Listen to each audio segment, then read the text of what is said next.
இந்த ஆண்டு என்ன சிறப்புன்னு கேட்டிங்கன்னா, ஐயா சொல்ல விரும்புகிறது, சைவ சித்தாந்தம் சித்தாந்த சைவம் குறித்த ஒரு நூலை வெளியிடுகிறேன். ஏன்னா சைவ சித்தாந்தம் சித்தாந்த சைவம் என்பது இன்டர்நேஷ்னல் லெவலில் இதற்கு ஈடான ஒரு இறை தத்துவம் இல்லை, இல்லை, இல்லவே இல்லை. ஆணித்தரமாக சொல்லலாம். ஐயா உணர்ந்தது. நான் ஆசிரியராக இருந்து அப்படியே வாழ்ந்தவன்.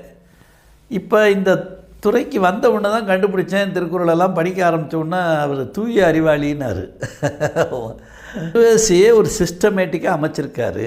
அப்போ அவருக்கு நமக்கு இடையில் ஒரு நெட்வொர்க் இருக்குது அப்படின்னு கண்டுபிடிச்சி, இந்த நெட்வொர்க்கை எப்படின்னு பார்த்தா ஏற்கனவே 28 ஆகமத்து வழியாக லட்சக்கணக்கான வருஷத்துக்கு முன்னாடியே இந்த மனிதகுலம் உற்பத்தியான உடனேயே ஈசன் லான்ச் பண்ணிட்டார். 28 ஆகமம். அந்த ஆகமத்தின் வழியாகத்தான் என்ன மாதிரி நீங்கள் வாழ்கிறீங்க, என்னென்ன மாதிரி நீங்கள் என்கிட்ட வரலாம், இதெல்லாத்தையும் அழகாக சிஸ்டமைஸ் பண்ணி வச்சுருந்தார். இது ஒரு டெக்னிக்கல் அப்ரோச்.